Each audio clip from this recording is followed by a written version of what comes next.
Hello everyone, welcome to the Competition Cruise, a one-stop solution for all competitive examination.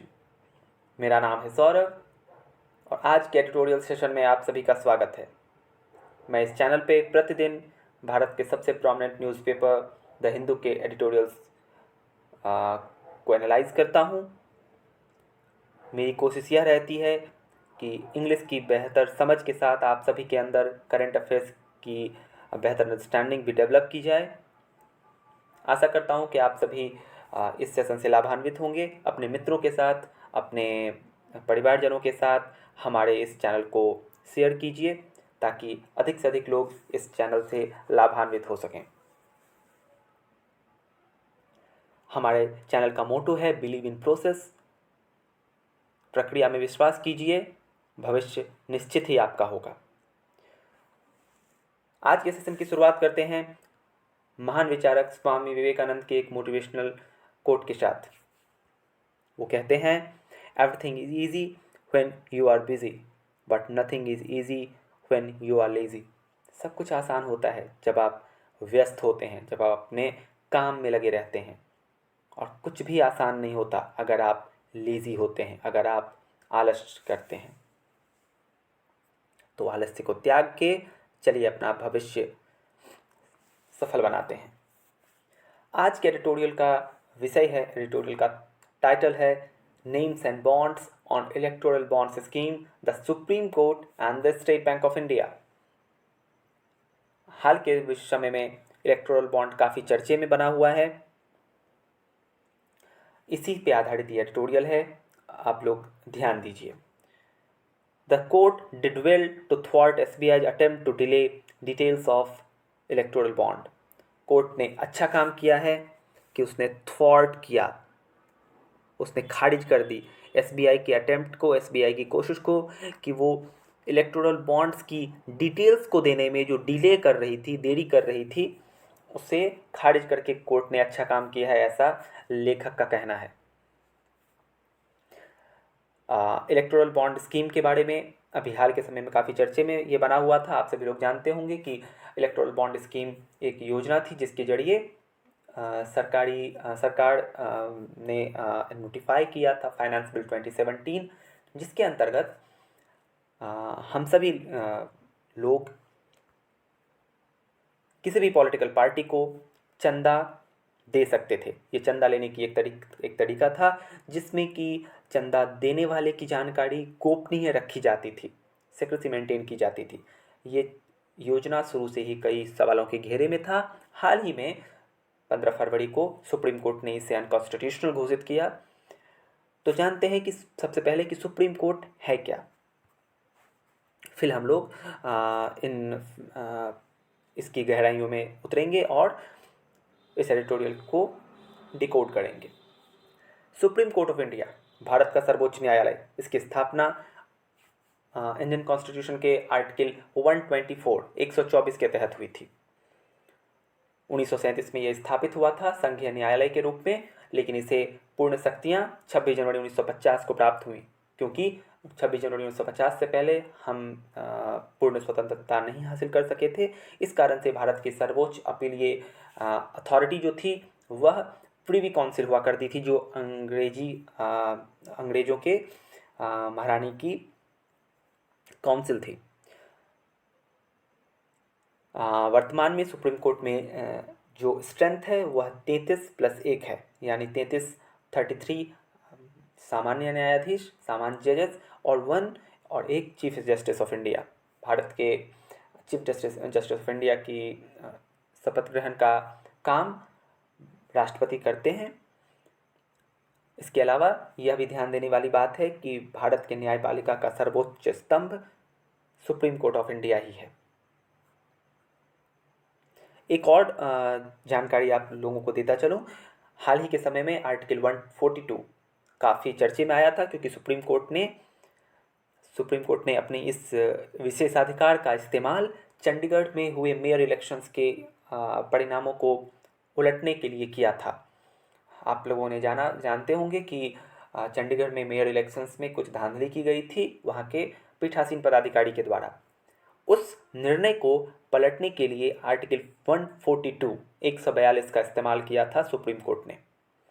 चलिए शुरू करते हैं आज का editorial.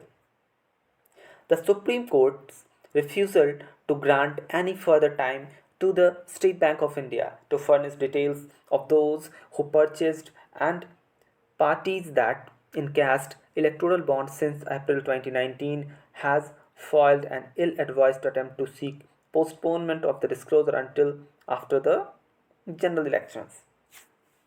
Supreme court of India ने रिफ्यूज़ कर दिया, मना कर दिया to grant any further time, कि वो अब कोई आगे वक्त नहीं देगा, कोई फर्दर टाइम नहीं प्रोवाइड करेगा supreme court of India state bank of India को, टू फर्निश डिटेल, ताकि वो डिटेल फर्निश कर सके, ताकि वो डिटेल प्रोवाइड कर सके, ताकि वो डिटेल पब्लिक कर सके, ऑफ दोज, किनके डिटेल्स, उन लोगों के हु परचेज्ड, जिन्होंने खरीदा, और उन पार्टीज़ की डिटेल जिन्होंने इनकैश कराया इलेक्टोरल बॉन्ड्स को 2019 के अप्रैल के बाद से। ओके, इलेक्टोरल बॉन्ड स्कीम के बारे में एक और बात आप लोगों को बताता चलूँ, ये अनकॉन्स्टिट्यूशनल अभी हाल ही में घोषित किया गया है, किंतु ये इसकी शुरुआत हुई थी, देखिए 2017 में फाइनेंस बिल के द्वारा इसे नोटिफाई किया गया था, और फिर 2018 में इसे इम्प्लीमेंट कर दिया गया था पूरे देश में। इसके अंतर्गत 15 दिनों के अंदर मतलब हम जब किसी इलेक्टोरल बॉन्ड को खरीदते हैं, सिर्फ स्टेट बैंक के ब्रांचेस से खरीद सकते थे, और उसे 15 दिनों के अंदर पॉलिटिकल पार्टी को रिडीम कराना होता था, भुनाना होता था। इलेक्टोरल बॉन्ड जैसे हमने किसी स्टेट बैंक के किसी ब्रांच से जाकर खरीदा, तो 15 दिनों के अंदर उस पॉलिटिकल पार्टी को उस बॉन्ड को यूज़ करना होता था, इनकैश करा लेना होता था। चूँकि इसमें किस पॉलिटिकल पार्टी को ये कितना पैसा जा रहा है और किसने कितना डोनेट किया है, इन चीज़ों की जानकारी फाइनेंस बिल 2017 के हिसाब से डिस्क्लोज नहीं करनी थी। इसी कारण से ये शुरू से ही सवालों के घेरे में था। 2023 में सुप्रीम कोर्ट के कॉन्स्टिट्यूशनल बेंच को, यानी संवैधानिक पीठ को, जो देश के हमारे संविधान के समस्याओं को, हमारे संविधान के सवालों को डील करती है, उस बेंच को ये मामला रेफर किया गया था, जिसके head chief justice of India DY Chandrachud थे। हाल ही में फरवरी 15 को सुप्रीम कोर्ट ने इसे अनकॉन्स्टिट्यूशनल, असंवैधानिक घोषित किया, जिसके बाद से सुप्रीम कोर्ट ने कहा कि अगले 26 दिनों के अंदर सुप्रीम कोर्ट के आदेश के हिसाब से स्टेट बैंक ऑफ इंडिया को सारी जानकारी डिस्क्लोज करनी थी इलेक्शन कमीशन ऑफ इंडिया को। ठीक है, चलिए अब आगे बढ़ते हैं।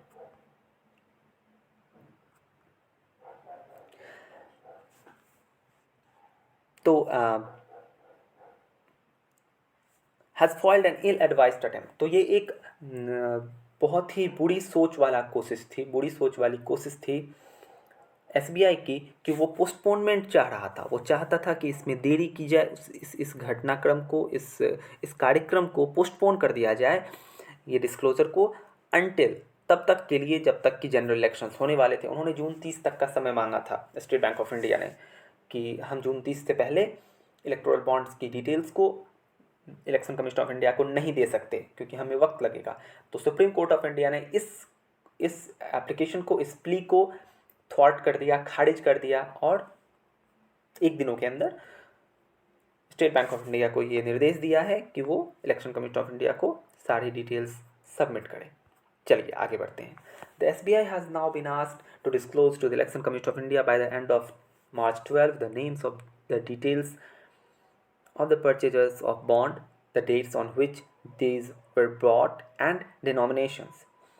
स्टेट बैंक ऑफ इंडिया को अब ये कहा गया है कि वो उसे डिस्क्लोज करना होगा, उसे ये बतलाना होगा इलेक्शन कमीशन ऑफ इंडिया को मार्च 12 के अंत तक कि किसके नाम से ये बॉन्ड खरीदा गया है, किस डेट पे ये खरीदा गया है, और किस डिनोमिनेशन में खरीदा गया है। एक और जानकारी आपको देता चलूँ कि हमारा जो इलेक्टोरल बॉन्ड था वो भिन्न भिन्न डिनोमिनेशंस में खरीदे जा सकते थे। जो 1000, 10,000, 1,00,000, 1 करोड़ के डिनोमिनेशंस में थे। The bank should also disclose the names of parties that redeemed the bond along with dates and denominations. इसके साथ ही साथ बैंक को यह भी कहा गया है, स्टेट बैंक ऑफ इंडिया को यह भी कहा गया है कि उसे डिस्क्लोज करना होगा, बतलाना होगा नेम्स ऑफ द पार्टीज, कि उन पार्टीज के नाम जिन्होंने रिडीम किया है बॉन्ड को। रिडीम का अर्थ होता है भुनाया है बॉन्ड को, इनकैश किया है बॉन्ड को, अलॉन्ग विद डेट्स, कि किस डेट को उन्होंने बॉन्ड्स को भुनाया, बॉन्ड को रिडीम किया, और साथ ही साथ किस डिनोमिनेशन में रिडीम किया। Okay. The Election Commission of India, ECI, Election Commission of India has to host the information on its website by March 15. Election commission of India को मार्च 15 तक इंफॉर्मेशन को अपने वेबसाइट पे डालना होगा, ऐसा सुप्रीम कोर्ट ऑफ इंडिया ने निर्देश दिया है। The upshot of the bank's application for time until June 30 is that it is now quite clear that it must disclose the data available to it and need not try and match the names of the donors with the parties. अपशॉट है bank application का कि उन्होंने जो time मांगा था जून 30 तक का, is that it is now quite clear, कि अब ये एकदम स्पष्ट हो चुका है कि इन्हें अब डिस्क्लोज करना पड़ेगा डेटा जो भी उनके पास available to it, and need not to try, और उनको कोशिश करने की ज़रूरत नहीं है कि वह कोशिश करें और मैच करें the names of the donors, उन डोनर्स ने, डोनर्स मतलब दान करने वालों के नाम, पार्टीज़ के नाम के साथ, यानी किन्होंने पैसा रिडीम किया और किन्होंने पैसा दान किया, इन दोनों डेटाज को मैच करने की ज़रूरत उन्हें नहीं है। It appears that the initial directions of the Constitution Bench as part of its February 15 judgment invalidating the electoral bond scheme had been constructed to mean that SBI was required to match with exactitude all the purchasers with the recipients। ध्यान दीजिए, ऐसा लगता है कि जो initial direction दिया गया था कॉन्स्टिट्यूशन बेंच के द्वारा, जैसा कि 15 फरवरी के जजमेंट में कहा गया था, इलेक्टोरल बॉन्ड स्कीम को इनवैलिडेट किया गया था, अवैध घोषित किया गया था, तो उस कॉन्स्टिट्यूशन बेंच ने ये कंस्ट्रूड किया था, ये बतलाया था, ये कहा था कि एसबीआई को रिक्वायर्ड है कि वो सारे परचेजेज और रिसिप्टेंट्स के डेटाज को सामने रखे, उन्हें प्रोवाइड कराए। The bank deemed this a time consuming exercise. ध्यान दीजिएगा, बैंक ने ऐसा कहा, बैंक का मतलब यहाँ स्टेट बैंक से है, उन्होंने कहा कि डीम्ड दिस, ये बतलाया कि यह एक टाइम कंज्यूमिंग एक्सरसाइज है, समय लेने वाला, समय बहुत ज़्यादा लगेगा इस एक्सरसाइज में, इस काम में, as the details were in separate silos not stored in digital format, क्योंकि बैंक ने ऐसा कहा कि रिसिप्टेंट जो प्राप्त करता है और जो डोनर्स हैं, इन दोनों के डिटेल्स सेपरेट सिलोज में है, सेपरेट फाइल्स में है, ओके, और वो डिजिटल फॉर्मेट में नहीं है, अतः इन चीज़ों को प्रोवाइड कराने में हमें वक्त लगेगा, ऐसा सुप्रीम कोर्ट के सामने स्टेट बैंक ऑफ इंडिया ने कहा था। In rejecting the bank's application for time and keeping the threat of contempt actions alive, the court had sent a message that it will not brook any further delay. Bank के application को उस application को कि वो time की मांग कर रहा था, उस एप्लीकेशन को सुप्रीम कोर्ट ऑफ इंडिया ने रिजेक्ट कर दिया, उसको रिजेक्ट कर दिया, और keeping the threat of contempt action alive, और साथ ही साथ जो कंटेम्प्ट ऑफ कोर्ट, न्यायालय के आदेश को जब हम नहीं मानते हैं या कोई भी नहीं मानता है, तो उनके खिलाफ सुप्रीम कोर्ट अवमानना की कार्यवाही प्रारंभ करता है, जिसे कंटेम्प्ट ऑफ कोर्ट भी कहते हैं। क्योंकि कोर्ट एक बहुत ही सम्मानीय स्थान होता है, तो उसके आदेशों का पालन होना अनिवार्य है, इसी कारण से ये अधिकार कोर्ट के पास रहता है। सुप्रीम कोर्ट ने ये धमकी, ये एक वार्निंग दी है, ये एक चेतावनी दी है, सुप्रीम कोर्ट ऑफ इंडिया ने स्टेट बैंक ऑफ इंडिया को ये चेतावनी दी है कि वह अब कोई भी डिले बर्दाश्त नहीं करेगा, 1 दिन के अंदर आप दीजिए इस डेटा को, नहीं तो आपके अगेंस्ट कंटेम्प्ट ऑफ कोर्ट यानी कि अवमानना की कार्यवाही आरंभ की जाएगी। The The bench has also rightly questioned the bank's silence on what had been done to comply with the order until the filling of an application for the extension of time just 2 days before the March 6 deadline. Court ने rightly question किया, बिल्कुल सही question किया है state bank of India के silence के ऊपर, state bank of India की चुप्पी के ऊपर, on what had been done to comply with the order, कि क्या किया गया है हमारे आदेशों के पालन करने में, कंप्लायंस के लिए अभी तक किया गया है, until the filing of an application for extension of time, जब मार्च 6 के बस 2 दिन पहले यानी 4 मार्च को आपने एक एप्लीकेशन फाइल किया कि हमें वक्त और चाहिए, जून 30 तक का वक्त चाहिए, तो तब तक आपने क्या काम किया। 15 फरवरी को ये ऑर्डर आया था और 4 मार्च तक आपने क्या काम किया है, ये कॉन्स्टिट्यूशन बेंच ने क्वेश्चन किया है स्टेट बैंक ऑफ इंडिया से। It is now quite apparent that even manually matching the two data sets could not have taken as long as the 4 months the SBI wanted. ये भी अब लगभग स्पष्ट हो चुका है, क्वाइट एपरेंट है, बिल्कुल स्पष्ट है कि 2 सेपरेट डाटाबेसेस को जब मैच किया जाना चाहिए था मैनुअली यानी जिन्हें हम ऑटोमेटिकली नहीं कर सकते, यानी सिस्टमैटिकली सिस्टम के जरिए या कंप्यूटर के जरिए नहीं कर सकते, उन्हें हमें एक एक करके मिलाना पड़ता है। तो ऐसा ये स्पष्ट हो चुका है कि 2 सेपरेट डाटाबेसेस को अगर हम डाटा सेट्स को अगर हम मैनुअली भी मैच करते तो इतना ज़्यादा वक्त नहीं लगना चाहिए था जैसा कि SBI चाह रहा था। क्लियर? चलिए आगे बढ़ते हैं। A question may arise as to whether the voters' right to information, the very basis of the court's finding the anonymous donation schemes unconstitutional, will be fulfilled by mere disclosure of the names of the bond purchaser and the parties that received the funds without authentic data on who donated what amount to which party.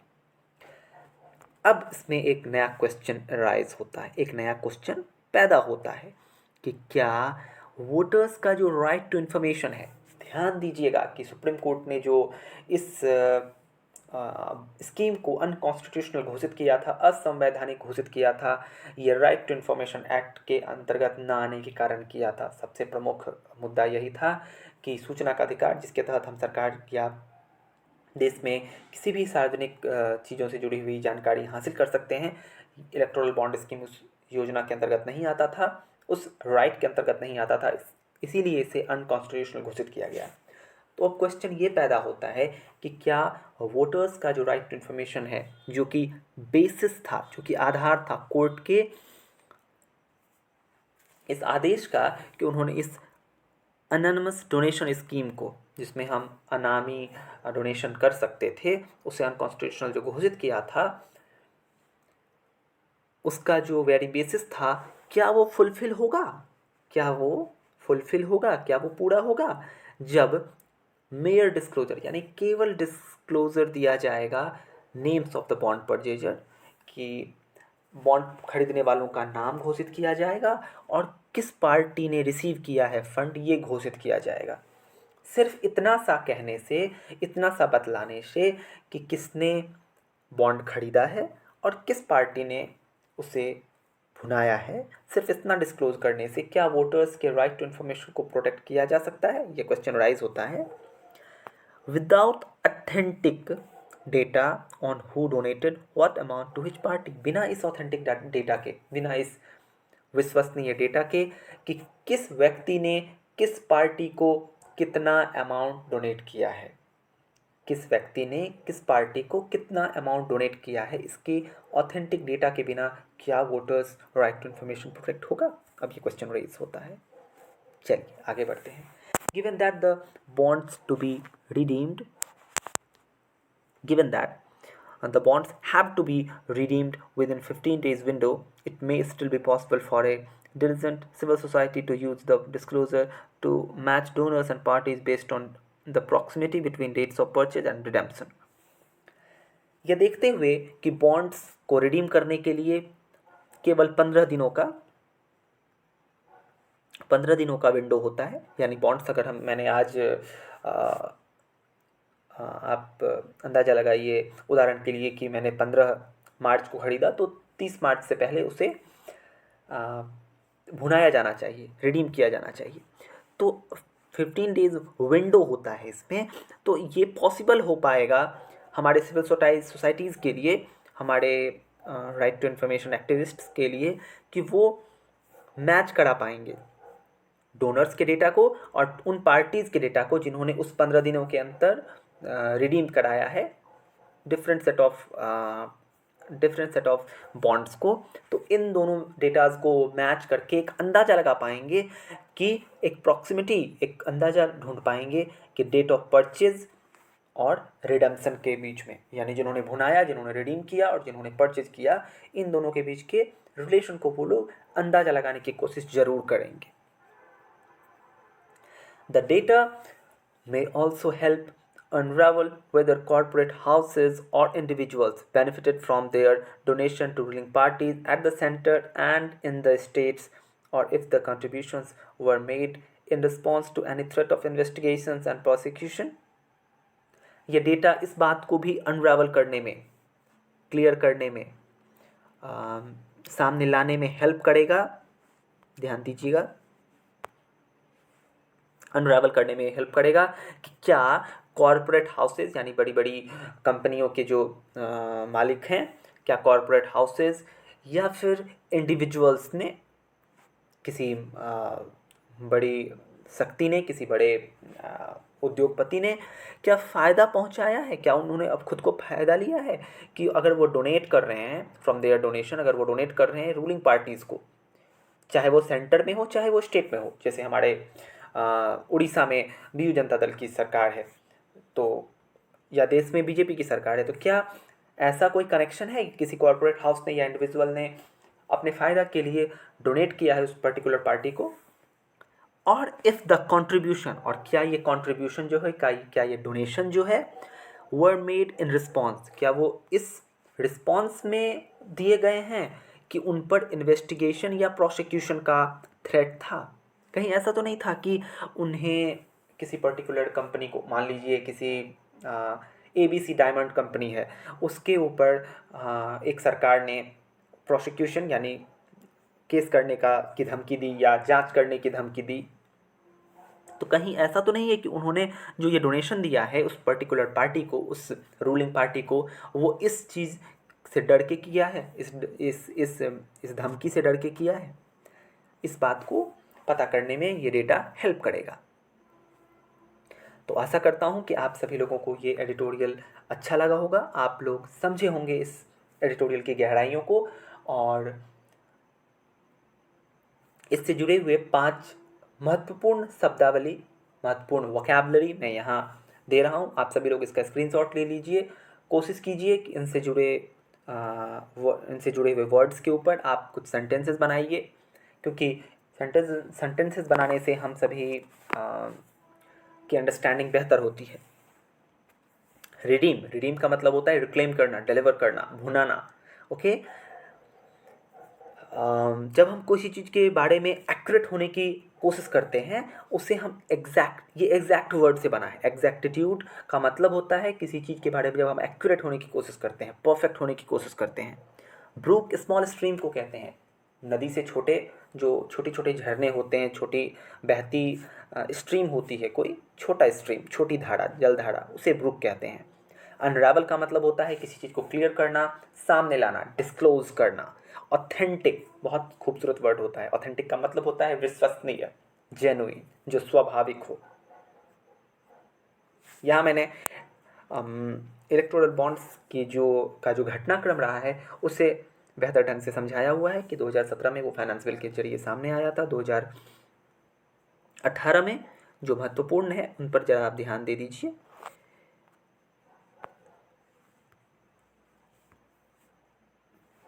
ये notify किया गया था electoral bond scheme 2018 में, फिर constitutional bench ने उसे 2023 में इसकी सुनवाई शुरू की और 15 फरवरी 2024 को इसे अनकॉन्स्टिट्यूशनल घोषित कर दिया गया। तो ये था आज का एडिटोरियल सेशन। आशा करता हूँ आप सभी ने इसे पसंद किया होगा। इससे जुड़े हुए किसी भी प्रश्न के लिए आप कमेंट बॉक्स में लिख सकते हैं हमें, हमारे इस चैनल को प्लीज़ लाइक, शेयर और सब्सक्राइब कीजिए, अपने मित्रों तक इसे पहुंचाइए। धीरे धीरे हमारे चैनल पे सारी क्लासेस की वीडियोस उपलब्ध कराई जाएंगी। आशा करता हूँ आप सभी हमें सहयोग करेंगे। Thank you so much.